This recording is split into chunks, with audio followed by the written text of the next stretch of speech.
Bonjour à tous et bienvenue sur un nouvel épisode de Nous Entrepreneurs. Aujourd'hui, je reçois Christophe Langevin, qui est le fondateur et dirigeant d'Ethique Nounou. Bonjour Christophe. Bonjour.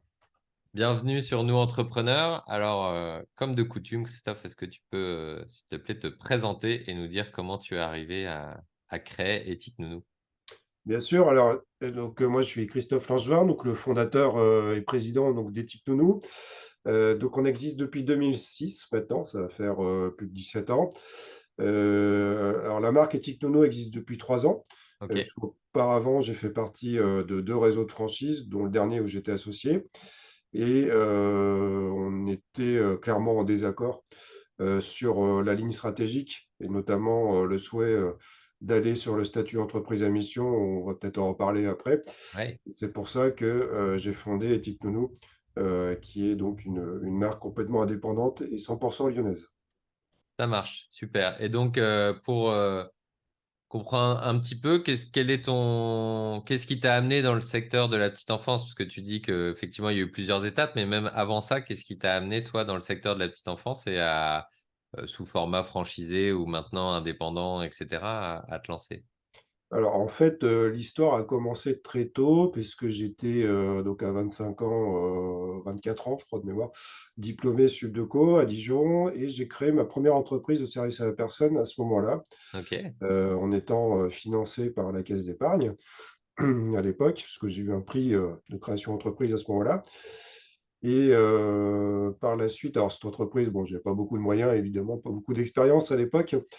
Donc après j'ai décidé en fait de conseiller, développer des réseaux, de services à la personne dans un système qui ressemblait un peu à la franchise. Donc à l'époque, j'étais d'accord. consultant Ouais, et ça a duré 4 5 ans et c'est comme ça que j'ai vu, le potentiel qu'il pouvait y avoir dans la garde d'enfants à domicile et c'est comme ça que, de fil en aiguille, je suis arrivé donc à créer, ma première activité, sur la garde d'enfants à domicile. d'accord, top. Et alors, on va rentrer directement dans le vif du sujet. Tu parlais de raison d'être, tu parlais de désaccords, etc. Donc aujourd'hui, tu es à la tête de ton entreprise. Mmh. En quoi est-ce que donc Éthique Nounou est unique? Qu'est-ce que vous proposez? À qui? Alors ça peut paraître évident sur le service petite enfance, mais je pense que c'est intéressant que tu nous donnes de manière peut-être générale et Ouais. spécifique à qui vous vous adressez et qu'est-ce qui vous rend unique? Alors bon, l'activité, c'est la garde d'enfants au domicile des particuliers. Donc on agit essentiellement, en périscolaire, sortie d'école et sortie de crèche. Alors l'originalité, c'est qu'en fait, moi, ce que j'ai constaté, parce que bon, ça fait près de 20 ans que je suis dans ce domaine d'activité, qu'il y avait, un besoin, social, de nos salariés, notamment les baby-sitters, comme on peut les appeler, qui sont très souvent dans des statuts très précaires, parce qu'on retrouve aussi bien des étudiants, eux, souvent, et des personnes qui, sont en précarité professionnelle assez importante, et aussi des personnes qui ne sont pas du tout diplômées. Ok, Donc forcément, ça leur pose un problème, pour trouver un emploi par la suite. Donc j'avais une réflexion, de trouver des moyens, de pouvoir accompagner ces personnes-là, dans leur parcours de vie et de faire en sorte qu'une fois qu'elles soient venues chez nous, que ce soit comme un tremplin professionnel et qu'elles puissent après, une fois en sortant de chez nous, avoir un diplôme et qu'elles aient pu, trouver, le nécessaire, je dirais, pour leur vie quotidienne, pour pouvoir rebondir. Alors c'est ce qu'on a mis en place donc avec le statut entreprise à mission, qui est un statut, ok, officiel qui a été créé, il y a 5 ans maintenant, 6 ans je crois, et qui, propose en fait d'avoir des actions concrètes, sur les domaines sociaux et environnementaux, dans notre domaine d'activité. Donc après tous ces actions-là sont auditées par un cabinet extérieur qui vient vérifier qu'on a bien suivi une marche, et qu'on a répondu à nos objectifs. Donc c'est ce qu'on a fait, donc depuis 2 ans, parce que forcément le temps de mise en place est un peu long. Depuis 2 ans, donc on a travaillé avec un cabinet de conseil pour devenir entreprise à mission, c'est aujourd'hui le cas et on a mis des actions concrètes pour aider, nos intervenantes. Alors pourquoi aussi peux on nous aime nos donner intervenantes? un ou deux exemples d'actions, justement. Donc, ce que j'entends, c'est une de vos grosses unicités, c'est notamment tourner vers la façon au final dont sont traitées les intervenantes Oui, et c'est là-dessus notamment que vous différenciez. Avant que tu oui. nous donnes des actions concrètes, est-ce que ça change quelque chose pour les parents? Oui. Alors justement, j'allais en parler, c'est pourquoi on fait ça, c'est aussi, pour que les parents aient les meilleurs nounous possibles. Parce qu'il Ouais, est évident que si on fait des actions, auprès de ses salariés, on a quand même plus de chances de recruter les meilleures personnes et d'avoir un vivier plus important intervenant. Surtout aujourd'hui où on est, tous confrontés à des pénuries importantes de main-d'œuvre et c'est vrai que nous, on a pu voir la différence de façon, nette, depuis qu'on s'est engagé, très clairement et très concrètement, dans ce mouvement-là. Donc des aspects concrets, par exemple, pour l'aide à la vie quotidienne, on a mis en place, des fruits, des légumes bio que les nounous peuvent venir chercher, dans les agences. On développe aussi depuis, quelques semaines, on a mis en place des, boîtes de conserve, des genres de choses, des produits d'hygiène et aussi on s'inscrit, contre la lutte contre la précarité menstruelle, puisqu'on met à disposition donc des protections hygiéniques, pour les intervenants. ok. Tout ça, c'est des aides à la vie quotidienne qui sont extrêmement utilisées par notre public. Ok. Et du coup, pour avoir une idée, aujourd'hui, vous avez à peu près combien d'intervenants ou d'intervenantes Alors aujourd'hui, de sur nounou? une année, parce que c'est vrai qu'on a beaucoup d'allers-retours de personnes, hein, Ouais. qui, forcément, c'est des petits contrats de travail. Donc on emploie sur une année à peu près 400 personnes. Ok, très bien. Très bien. Et on en parlait en préparant l'interview. Donc, il y a des facteurs qui impactent votre business. Tu parlais notamment de l'inflation et qui touche et les intervenants, intervenantes et les parents. Est-ce que tu peux nous dire un petit peu comment vous vous adaptez à ça, comment vous essayez de louvoyer là-dedans dans ce Oui, contexte? bah, forcément, c'est vrai que là, on a, mais je pense comme beaucoup d'activités qui s'adressent aux particuliers, on a un effet ciseau, qui est assez considérable puisque, d'un côté, on a eu l'inflation, donc avec aussi l'augmentation, forcément des salaires, des intervenants, donc c'est une bonne chose pour elles. Mais, Ouais, nous, on n'a pas pu répercuter, ces augmentations-là, sur le prix, des particuliers, enfin, très, très peu, car sinon le particulier, ne paye plus, ne peut plus payer tout simplement. Donc on a des coûts forcément qui augmentent, liés et puis aussi comme toutes les entreprises, le coût de l'énergie, qui ouais, augmente. Donc on a cette problématique-là et avec un particulier qui a aussi, une baisse de son pouvoir d'achat. Donc forcément, on peut ressentir ce type de soucis et malgré tout ça, on continue à garder notre cap, sur nos engagements, pour pouvoir justement aussi, marquer une différence très nette, avec les structures existantes. d'accord. Très bien. Ok. Et quand tu te projettes un peu, alors indépendamment, peut-être à plus long terme de la conjoncture actuelle, c'est quoi l'ambition que tu as pour Éthique Nounou? Il y a plusieurs ambitions vu qu'on a, une approche, très originale dans notre secteur d'activité. C'est vrai qu'on a été contacté, par un certain nombre d'acteurs, soit locaux, soit nationaux, qui, pour l'instant, on est resté au stade de discussion parce que, bon, je dirais, j'ai gagné mon indépendance, j'ai pas envie tout de suite de retomber, forcément dans une structure, mais je suis pas contre évidemment.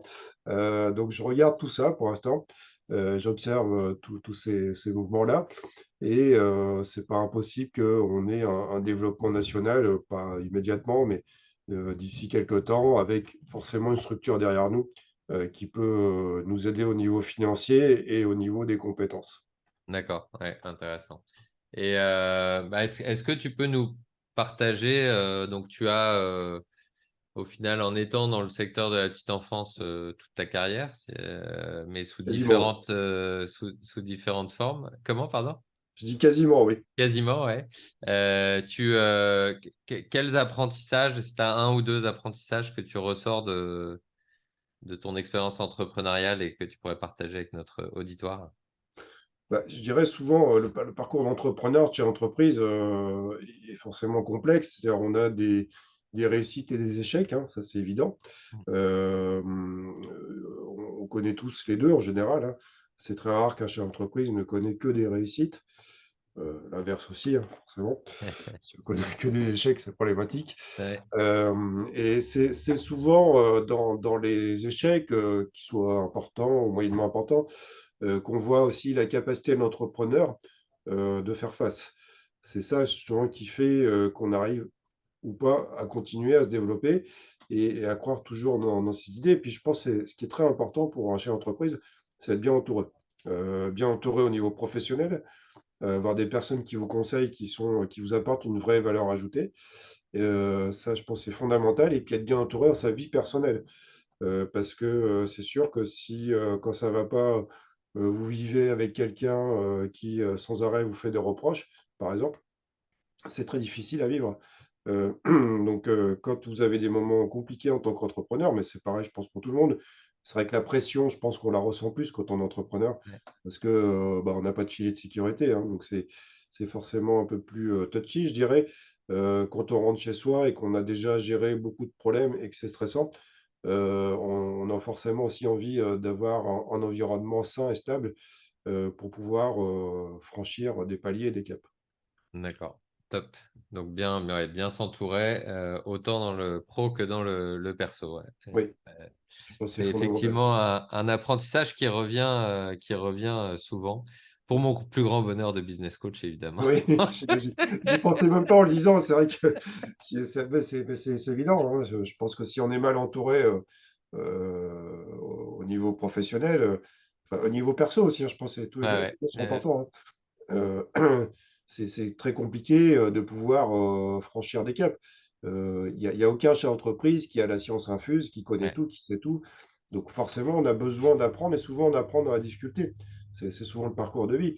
Donc qui dit apprendre, bah, il faut des personnes qui vous apprennent. ouais, Ça, tout à fait.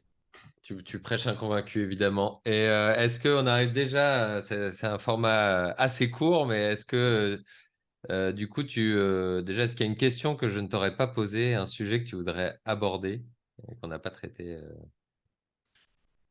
je dirais c'est peut-être plus la complexité, entrepreneuriale en France. C'est vrai que c'est un sujet dont on parle souvent, mais c'est vrai que nous, en plus, on a un secteur d'activité où il y a énormément de réglementations qui se juxtaposent et d'administratifs. Ouais, C'est vrai qu'il y a quand même on n'a toujours pas réglé ce problème, du millefeuille, je dirais, législatif et qui est quand même assez conséquent. Je pense que pour des TPE, des PME, on passe beaucoup de temps, beaucoup trop de temps sur ces sujets-là, avec souvent, parfois en tout cas, une insécurité juridique, hmm, et qui n'est pas logique dans une époque où normalement le numérique devrait prendre le pas.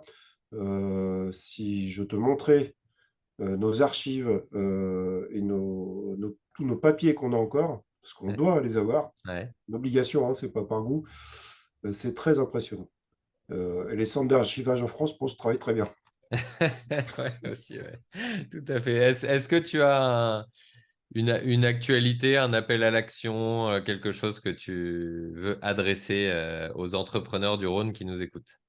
Je pense que l'actualité, du moment, sur ce qui se passe en Israël et en Palestine, je pense nous bouleverse tous.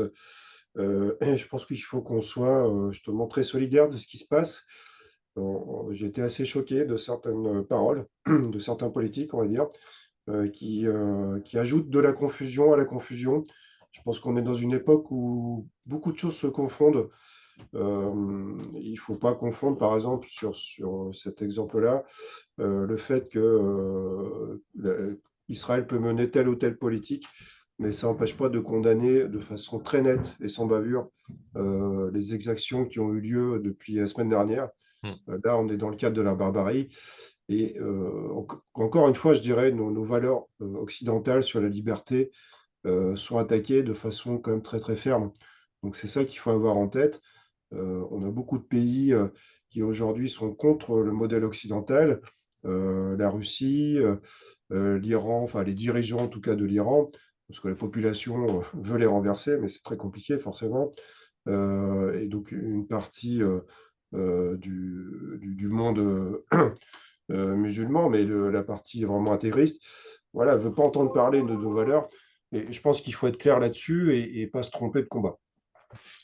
Donc un message d'apaisement et de porter haut certaines valeurs qui nous sont chères. C'est bien reçu. Écoute, merci beaucoup Christophe d'avoir répondu à mes Merci à questions toi. et puis à très bientôt sur un nouvel épisode de Nous Entrepreneurs. À Ciao. bientôt.